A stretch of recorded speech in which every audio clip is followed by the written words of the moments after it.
Hi friends, நம்ம இன்றைக்கி choco chips வச்சு பிஸ்கெட் தான் பண்ண போகிறோம். அதுக்கு தேவையான பொருட்கள் பார்ப்போம். நான் சர்க்கரையை பொடிச்சு வச்சுருக்கேன், 1/2 கப் சுகர் எடுத்து வச்சுருக்கேன், 1 கப் கோதுமை மாவு எடுத்துருக்கேன். நீங்கள் கோதுமை மாவு பற்றி மைதா கூட எடுத்துக்கலாம். கொஞ்சமாக சாக்கோ சிப்ஸ் எடுத்து வச்சுருக்கேன். ஒரு 50 கிராம் நெய் எடுத்து வச்சுருக்கேன். ஃபஸ்ட்டு நம்ம நெய் நல்லா பீட் பண்ணிக்கலாம்.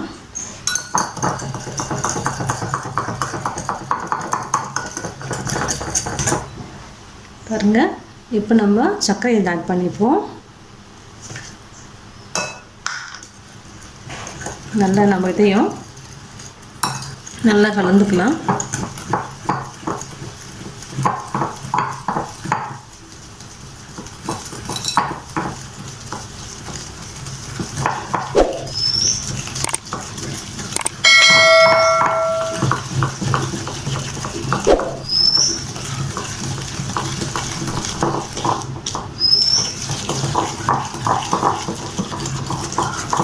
நல்லா ஒரு 2 நிமிஷம் கலந்து நல்லா உங்களுக்கு சாஃப்டாக வந்துடும்.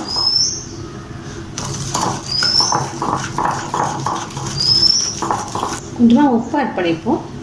கொஞ்சமாக ஒரு பிஞ்ச் உப்பு ஆட் பண்ணிப்போம். இதுதான் உங்களுக்கு ஸ்வீட் நல்லா எடுத்து கொடுக்கும். அது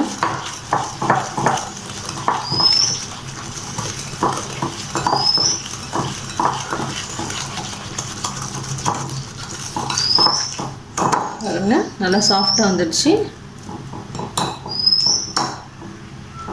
இப்போ நம்ம இதில் மாவு போட்டு மிக்ஸ் பண்ணிக்கலாம்.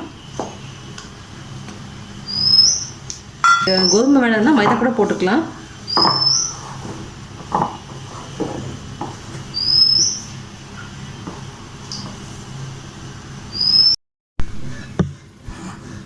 பாருங்க, நம்ம பிசைஞ்சிட்டோம். இதோட நம்ம சாக்கோ சிப்ஸையும் இதில் போட்டுக்கலாம்.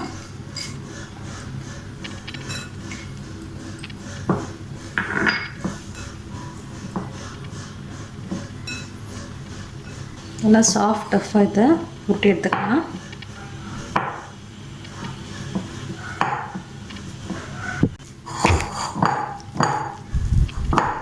பாருங்கள், இந்த மாதிரி நல்லா உருட்டி வச்சுருங்க. நல்லா சாஃப்டாக கட்டிக்கோங்க. இந்த மாதிரி சின்ன இட்லி பாத்திரம், சின்ன மினி இட்லி அந்த ஸ்டாண்ட் எடுத்துருக்கு. அதை நெய் தடவி வச்சுருக்கேன். கடாயை ஹீட் பண்ணுறதுக்காக நம்ம வச்சுருக்கோம். இப்போ நம்ம சின்ன சின்ன உருண்டைகளாக இதை உருட்டிட்டு அதில் நம்ம பிஸ்கெட்ஸ் எடுத்து வச்சுக்கலாம். பாருங்கள், இது சின்னதாக உருட்டிடுங்க. மெல்லமாக தட்டி விட்டுருங்க ரவுண்ட் ஷேப்பில்.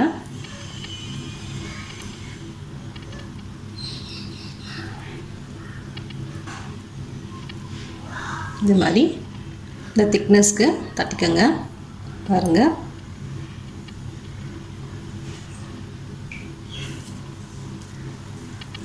இந்த மாதிரி நம்ம எல்லா உருண்டைகளை தட்டி இதில் அழகாக அடுக்கி வச்சுருவோம். சின்ன சின்ன ரவுண்ட்ஸாக போட்டுக்கலாம்.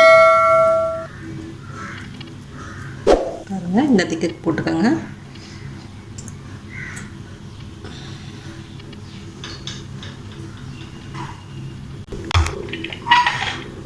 பாருங்கள், எல்லாத்துலேயும் இதை அப்படியே நம்ம இட்லி பாத்திரத்தில் வச்சுக்கலாம். அதுக்கு ஸ்டாண்ட் எதுவும் போடல, ஏன்னா இதுலேயே கீழே ஸ்டாண்ட் இருக்கிறதுனால, இதில் கீழே ஸ்டாண்ட் இருக்குது, அதனால நான் அப்படியே வைக்கிறேன். மூடி போட்டு வச்சுக்கலாம். ஒரு 20 நிமிஷம் வெயிட் பண்ணுவோம். 20 நிமிஷம் கழித்து நம்ம எடுத்துக்கலாம். பாருங்கள், நம்ம பிஸ்கட்ஸ் தான் ரெடி ஆகிடுச்சு. நல்லா வெந்துடுச்சு. பாருங்கள்,